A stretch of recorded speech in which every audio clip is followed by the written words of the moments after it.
Welcome back to my channel class apart sir. আজকে আমি তোমাদেরকে কমন এরর্সের উপর একটা ক্লাস করাবো। এই বোর্ডে দেখো অনেকগুলো তোমরা কোয়েশ্চেন দেখতে পাচ্ছ এবং এই কোয়েশ্চেনগুলোর মধ্যে প্রত্যেকটাতেই প্রায় কোনো না কোনোভাবে কোনো না কোনো জায়গায় কোনো না কোনো কিছু ভুল আছে। আজকে এইগুলো সমাধান করে আমি তোমাদেরকে দেখাবো এবং কোনটা কোন জায়গায় কেন ভুল হয়েছে সেই কারণটা আমি বলে দেবো, পাশে আমি উত্তরগুলো লিখে দেবো। এই কমন এরর্সটা শিখলে তোমাদের যেরকমভাবে কম্পিটিটিভ এক্সামে যেরকমভাবে হেল্প হবে, সেটা ছাড়াও তোমাদের রিটেন ইংলিশ এমনকি স্পোকেন ইংলিশের ক্ষেত্রেও তোমাদের কিন্তু প্রচুর হেল্প হবে। চলো আজকে আমাদের ক্লাসটা শুরু করে নিই। আমি সৌমিত্র রক্ষিত আর তোমরা দেখছো আমার চ্যানেল ক্লাস অ্যাপার্ট স্যার। তোমরা অবশ্যই আমার চ্যানেলটিকে সাবস্ক্রাইব করো আর ফেসবুকে আমার যে পেজ আছে ক্লাস অ্যাপার্ট স্যার নামে, সেটাকেও তোমরা কিন্তু লাইক করে রাখো, ফলো করো। চলো শুরু করা যাক। প্রথমে দেখো তোমরা কি দেখতে পাচ্ছ, by next year they will completed the project. এটাতে কি ভুল আছে বলো? যদি বুঝতে পারছো তো ঠিক আছে, যদি বুঝতে না পারছো তাহলে আমি তোমাদেরকে বলে দিই যে দেখো এখানে লেখা আছে by next year they will completed the project. এখানে আমি একটা মার্কার নিয়ে নিই। দেখো এখানে কি আছে, দে উইল আছে, উইল তার সঙ্গে কিন্তু কমপ্লিটেড আছে, দে উইল কমপ্লিটেড আছে, কিন্তু কমপ্লিটেড হবে না কারণ এটা ফিউচার টেন্সে আছে এবং ফিউচার টেন্সে আমরা জানি যে কি হয়, প্রথমে সাবজেক্ট বসে, প্রথমে বসে সাবজেক্ট, তারপরে বসে শ্যাল বা উইল এবং তারপরে বসে V1। এটা কিন্তু V1 হয়। এখানে কি দেয়া আছে, V2 দেয়া আছে বা বলতে পারো V3 দেয়া আছে। সেটা কিন্তু কখনোই হবে না, আমাদেরকে বসাতে হবে V1। V1 আমি তোমাদেরকে বলে দিলাম। এবার V1 যদি হয় তাহলে এটার উত্তরটা কি হবে? এটার উত্তরটা হবে কি হবে, by next year they will complete the project. By next year they will complete the project. এরপর দেখো নেক্সট যেটা আছে কি আছে, the team are winning the match. The team are winning the match. The team are winning the match. এখানে লেখা আছে যে টিমটি ম্যাচটি জিতছে, কিন্তু টিম আর লেখা আছে। এখানে একটা জিনিস আমাদেরকে মাথায় রাখতে হবে, প্লেয়ার্সরা যখন প্লেয়ার্সদেরকে আমরা শুধু যখন বলে থাকি তখন সেইগুলো প্লেয়ার্স এইরকম ভাবে হয়তো লিখেছি। প্লেয়ার বললে সিঙ্গুলার হবে, প্লেয়ার্স বললে প্লুরাল হবে, কিন্তু টিম যখন বলছি তখন সেটা কিন্তু কালেকটিভ নাউনের মধ্যে পড়ছে এবং কালেকটিভ নাউন যদি হয়, কালেকটিভ নাউন হলে কিন্তু সবসময় সেটাকে সিঙ্গুলার ধরা হয়। তাই টিম আর এই যে এখানে আমি আর লিখে রেখেছি সেটা কিন্তু হবে না, সেটা হবে the team is winning the match. The team is winning the match. 3 number দেখো, 3 নম্বরে আমি কি লিখে রেখেছি, the criteria for selection are not clear. The criteria for selection are not clear. Clear? এখানে লিখে রেখেছি the criteria for selection are not clear. এখানে কি মিস্টেক আছে তোমরা কি বুঝতে পারছো? যদি না পারছো তাহলে আমি বলে দিই যে এখানে দেখো এই ওয়ার্ড, আমি একটা মার্কার নিয়ে নিই তোমাদের কাছে, এখানে মার্কার একটা নিয়ে নেওয়া যাক।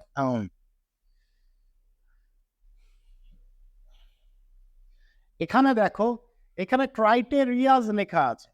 প্রথম কথা তোমাদেরকে মাথায় রাখতে হবে যে ক্রাইটেরিয়াস এটা কি ওয়ার্ড। ক্রাইটেরিয়া মানে হচ্ছে অ্যাকচুয়ালি শর্ত, কিন্তু এটা না সিঙ্গুলার হয়েছে না প্লুরাল হয়েছে। কেননা এই যে ওয়ার্ডটি দেখতে পাচ্ছ এটার সিঙ্গুলার ফর্মটা হচ্ছে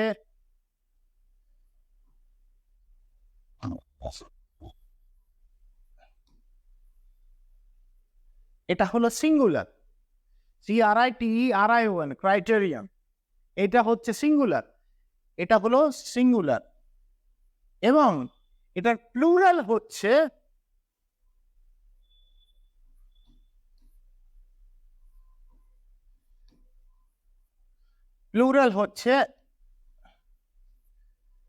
দেখো কি দেখতে পেলে, এটার প্লুরাল হচ্ছে ক্রাইটেরিয়া। তাহলে আমাদের এখানে এসটা বাড়তি দেওয়া আছে, এই এসটা কিন্তু বাড়তি দেওয়া আছে, ঠিক আছে? তাই এটা আমাদের এখানে স্পেলিং মিস্টেক আছে বলা যেতে পারে, বা বলতে পারো এই ওয়ার্ডটা এক্সিস্টই করে না। কেননা ক্রাইটেরিয়া এটার প্লুরাল হচ্ছে ক্রাইটেরিয়া, কিন্তু প্লুরালের আবার তো প্লুরাল হয় না, ক্রাইটেরিয়াস আর হবে না। তাহলে তোমরা কি বুঝতে পারলে যে এটার কারেক্ট ফর্মটা কি হবে? কারেক্ট ফর্ম হবে criteria for selection are not clear. যেহেতু এটা প্লুরাল ফর্মে আছে তাই এখানে আর আছে, আর criteria for selection are not clear, নির্বাচনের জন্য যে শর্তগুলো দেওয়া হয়েছে সেটা কিন্তু ক্লিয়ার নয়। তো চলো পরবর্তী আমাদের যে কোয়েশ্চেন আছে সেটাতে আমরা চলে যাই, দেখে নি কি আছে। Everyone have to bring their own lunch, everyone have to bring their own lunch, clear? তাহলে আমাদেরকে এখানে দেখতে হবে যে এখানে মিস্টেকটা কোথায় আছে। এখানে বলা কি আছে প্রথম বোঝার চেষ্টা করো যে প্রত্যেককেই তাদের লাঞ্চ, দুপুরের খাবার আনতে হবে। প্রত্যেককেই যখন আমরা বলছি, অর্থাৎ এভরিওয়ান যখন বলছি, তখন সেটা অবশ্যই সিঙ্গুলার, সিঙ্গুলার বোঝানো হচ্ছে। এবং সিঙ্গুলার যদি হয় তাহলে দেখো এখানে যে হ্যাভ লিখে রেখেছি আমরা, হ্যাভ, হ্যাভ কিন্তু কখনোই হবে না। এটার কারেক্ট ফর্ম হবে, কারেক্ট ফর্ম কি হবে? দ্য কারেক্ট ফর্ম হবে everyone has to bring their own lunch, everyone has to bring their own lunch. ঠিক আছে, চলো পরবর্তীটাতে আমরা চলে যাই। পরবর্তীটাতে আমাদের কি আছে? এখানে আছে she as well as her friends well let, say এবং সেই সঙ্গে সঙ্গে তার বন্ধুরা ছিল লেট, অর্থাৎ তারা দেরি করে এসেছে, সবাই লেট করে এসেছিল।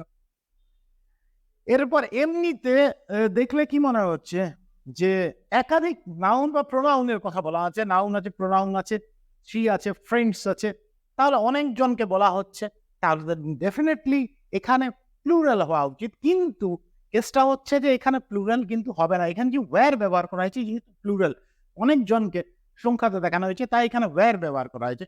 কিন্তু আমাদেরকে মনে রাখতে হবে যে বেশ কিছু এক্সপ্রেশন আছে যেগুলোর সঙ্গে কিন্তু প্লুরালটা যায় না, বা বলতে পারবো আরো আমি সুস্পষ্ট করে বলে দিই, বেশ কিছু এক্সপ্রেশন আছে যেগুলোর ক্ষেত্রে আমরা জানি যে প্রথমের যে নাউনটা আছে সেটা অনুযায়ী কিন্তু সেটার ভার্বটা ব্যবহার হয়। যেরকম ভাবে কি আছে, with, along with, as well as, এইরকম অনেকগুলো এক্সপ্রেশন আছে। পরের একটা ভিডিওতে আমি সেই এক্সপ্রেশনগুলো নিয়ে তোমাদেরকে জানিয়ে দেবো।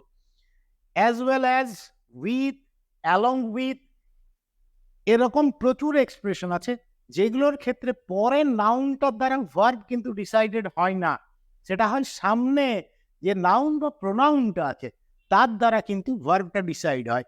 অ্যাজ ওয়েল অ্যাজ এর সামনে কোনটা আছে? সেখানে সি আছে, সি হচ্ছে সিঙ্গুলার, যেহেতু সি সিঙ্গুলার তাই কি হবে? সেটা এখানে সিঙ্গুলার হবে, ক্লিয়ার? যদি এটা she along with her friends থাকতো সেক্ষেত্রেও কিন্তু একই হতো, কারণ অ্যালং উইথ এর আগের সি আছে। সামনের যে নাউন বা প্রোনাউন থাকবে, অর্থাৎ সামনে যে সাবজেক্টটি থাকবে সেইটা অনুযায়ী আমাদেরকে ভার্বটা ব্যবহার করতে হবে। তাহলে এখানে কি হবে? She as well as her friends was late, she as well as her friends was late, she as well as her friends was late, clear?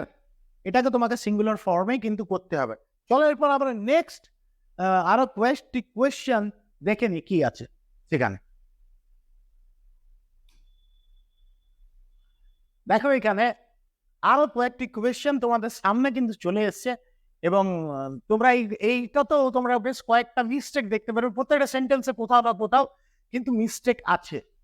যেমন দেখো প্রথমে যেটা তোমরা দেখতে পাচ্ছ, প্রথমে কি দেখতে পাচ্ছ? হি ডোন্ট লাইক আইসক্রিম। আইসক্রিম খুব কম লোক আছে যারা পছন্দ করে, বেশিরভাগ লোকেই পছন্দ করে, আমিও পছন্দ করি। এখানে ওই ব্যক্তি একজন মহাপুরুষ যিনি বলছেন যে হি don't like ice cream, say ice cream পছন্দ করে না। কিন্তু পছন্দ করে না এই এক্সপ্রেশনটা বলার ক্ষেত্রে বা এই স্টেটমেন্টটা দেওয়ার ক্ষেত্রে সেই স্টেটমেন্টটা কিন্তু ভুল হয়েছে, কেননা এটা আছে সিম্পল প্রেজেন্ট টেন্সে, এবং সিম্পল প্রেজেন্ট টেন্সে আমরা জানি যে নেগেটিভ সেন্টেন্স যখন হবে তখন হি বা সি বা ইট বা যে কোনো একজন ব্যক্তি বা বস্তুর নাম যদি সাবজেক্ট হিসাবে হয়, তখন তাদের যদি নেগেটিভ করা হয় সিম্পল প্রেজেন্ট টেন্সে তখন ডোন্ট বসবে না, সেখানে ডাজন্ট বসবে, ডাজন্ট বসবে বা ডাজ নট, যেটা এটা হচ্ছে কন্ট্রাকশন ফর্ম, মানে শর্ট করে বলা আছে। এটা যদি বড় করে বলা হয় তাহলে ডোন্ট হয়, কিন্তু হি বা সি বা ইট বা কোনো একজনের ব্যক্তির যদি নাম বোঝায় সেখানে তো ডোন্ট বা ডু নট তো বসবে না। ডোন্ট বা ডু নট তো বসবে না, সেখানে কি হবে, সেখানে বসবে ডাজ নট, সেখানে বসবে ডাজ নট, বা কন্ট্রাকশনাল ফর্মে যদি থাকে তাহলে কন্ট্রাকশনাল ফর্মে আমরা বলতে পারি ইট ডাজন্ট লাইক আইসক্রিম। দেখো আমি লিখে দিয়েছি, he doesn't like ice cream. Clear? আশা করি তোমরা বুঝতে পেরেছো। পরবর্তী যেটা আছে, এটা কি আছে, either you finish your homework nor you go to bed. হয় তুমি তোমার বাড়ির কাজ শেষ করো, না হলে তুমি ঘুমাতে যাও, বিছানাতে যাও, এটা বলার চেষ্টা করেছে। কিন্তু এখানে একটা সেট ফ্রেজ ব্যবহার করা হয়েছে, কিন্তু সেট ফ্রেজটিকে ভুলভাবে ব্যবহার করা হয়েছে। যেমন কি আমরা সবসময় জানি সেট ফ্রেজটা হচ্ছে ইদারের সাথে অর বসবে। আমি এখানে একটা মার্কার নিয়ে নিই,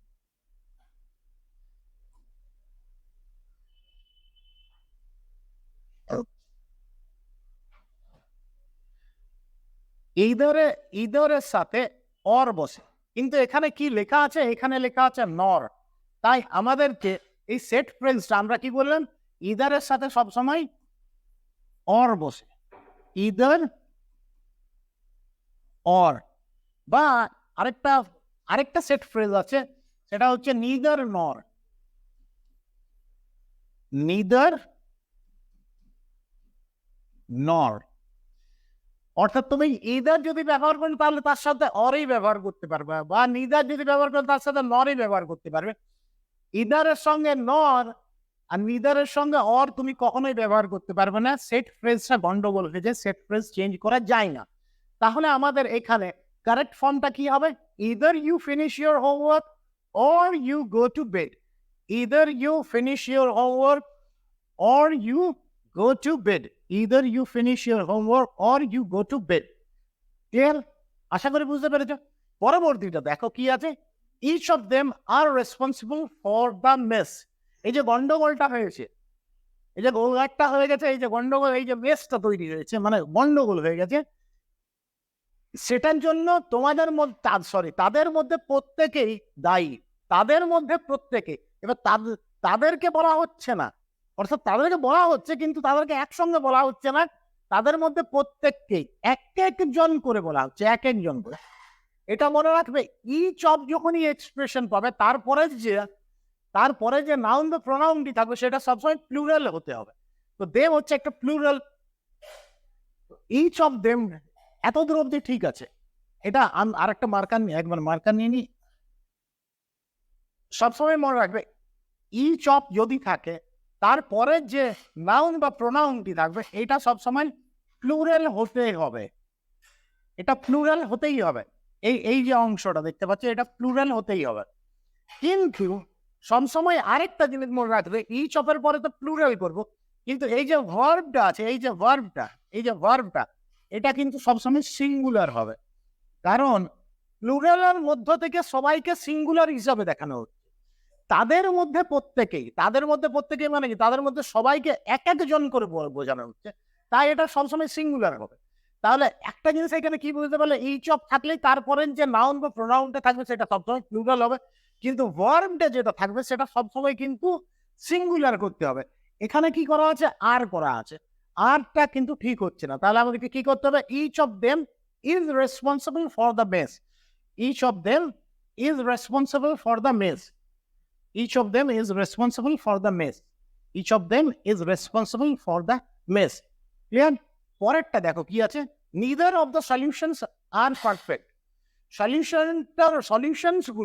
সমাধানগুলোর মধ্যে কোনোটাই পারফেক্ট নয়, সমাধানগুলোর মধ্যে কোনোটাই মানে সবগুলোকে একসঙ্গে বোঝানো হলো না, প্রত্যেককে আলাদা আলাদা বোঝানো হলো। অনেকগুলো সলিউশন আছে, তার মধ্যে এটাও পারফেক্ট নয়, ওইটাও পারফেক্ট নয়, ওইটাও পারফেক্ট নয়, এরকম ভাবে একটা একটা করে ধরা হচ্ছে। যখনই এরকম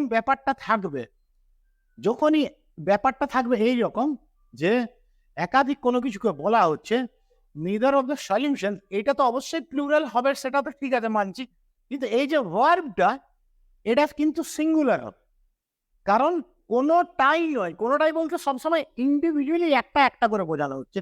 তাই এটা সবসময় তোমাকে মাথায় রাখতে হবে যে এটা আমাকে কি করতে হবে, সিঙ্গুলার করতে হবে, এটা সিঙ্গুলার করতে হবে আমাকে। এবার সিঙ্গুলার যদি করতে হয় তাই উত্তরটা কি হবে, neither of the solutions is perfect. আর এটা কিন্তু নাউনটা এটা সবসময় প্লুরাল হবে।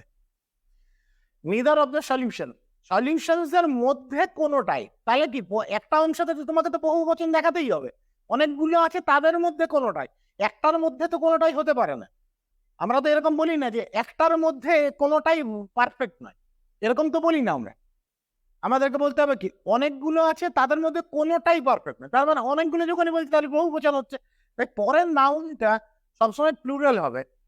নিদার অফ যখনই তুমি এক্সপ্রেশন পাবে তারপরের নাউনটা সবসময় প্লুরাল হবে, কিন্তু ভার্বটা যেটা আছে সেটাকে তোমাকে সিঙ্গুলার করতেই হবে সবসময়। তাহলে neither of the solutions is perfect, neither of the solutions is perfect. Neither of the solutions is perfect. Neither of the solutions is perfect. তোমরা বুঝতে পেরেছো? পরের যে লাস্ট যে কোয়েশ্চেনটা সেখানে কি দেখতে পাচ্ছ? Each of the dogs were barking loudly. Each of the dogs were barking loudly. কুকুরদের মধ্যে প্রত্যেকটাই খুব জোরে জোরে ঘেউ ঘেউ করছিল। কুকুরদের মধ্যে প্রত্যেকটাই ঘেউ ঘেউ করছিল জোরে জোরে। ঠিক আছে? এরপর তোমাকে একটা জিনিস মাথায় রাখতে হবে যে কুকুরদের মধ্যে প্রত্যেকটাই মানে কি একটা অংশতে তো তোমাকে বহু বচন দেখাতেই হবে, তাহলে তো প্রত্যেকটার কথাটা আসছে, নাহলে একটার মধ্যে তো আর প্রত্যেকটা আসে না। তাহলে পরের যে নাউনটা আছে সেটাকে আমরা কি রাখবো? প্লুরাল রাখবো, বুঝেছে? আর এই যে ইচ অফ বলেছিলাম আগে একটা এক্সাম্পলও আমি তোমাদেরকে বলেছিলাম, ইচ অফ এইখানে যেটা বলেছিলাম এখানেও একই জিনিস বলেছিলাম। দেখো এইখানেও পরেরটাই কি বলেছিলাম, এটা প্লুরাল হবে। দেখো এইখানেও এরকম ভাবে পরেরটা তো প্লুরাল আছে, এটাও প্লুরাল ছিল, বুঝেছে? এখানেও প্লুরাল আছে। আর আমি ওয়ার্ডটা কি বলেছিলাম, ভার্বটা বলেছিলাম সবসময় কিন্তু সিঙ্গুলার হবে, এটা কিন্তু সিঙ্গুলার হবে, সিঙ্গুলার হবে। যেরকম ভাবে এটাকেও আমি বলেছিলাম যে এটাও সিঙ্গুলার করতে হবে, আশা করি মনে আছে। তাহলে যদি এটা যদি সিঙ্গুলার করতে হয় তাহলে উত্তরটা কি হবে? উত্তরটা হবে each of the dogs was barking loudly. Each of the dogs was barking loudly. দেখো আমি এইখানে করেও দিয়েছি, এখানে করেও দিয়েছি each of the dogs was barking loudly. দেখো এখানে ডগস আছে এবং কিন্তু ওয়ার্ডটা কিন্তু কি আছে, সিঙ্গুলার আছে, each of the dogs was barking loudly. তোমাদের যদি এটা এই ভিডিওটা ইন্টারেস্টিং মনে হয়, যদি কাজে লেগেছে মনে হয়, তাহলে অবশ্যই কিন্তু আমার ইউটিউব চ্যানেলটাকে সাবস্ক্রাইব করতে কিন্তু ভুলো না। ওই যে দেখো এইখানে, ওই সরি এখানে দেখতে পাচ্ছ ক্লাস অ্যাফার্টেশন লেখা আছে, ওটাকে ওই চ্যানেলটাকে তোমরা কিন্তু জেনে সাবস্ক্রাইব করে নিও। আর ফেসবুকে যে আমার পেজটা আছে সেটাকেও কিন্তু অবশ্যই ফলো করো, লাইক করো। ওকে, আজকের জন্য এতটুকু। আমি সৌমিত্র রক্ষিত, আমি বিদায় নিচ্ছি। ভালো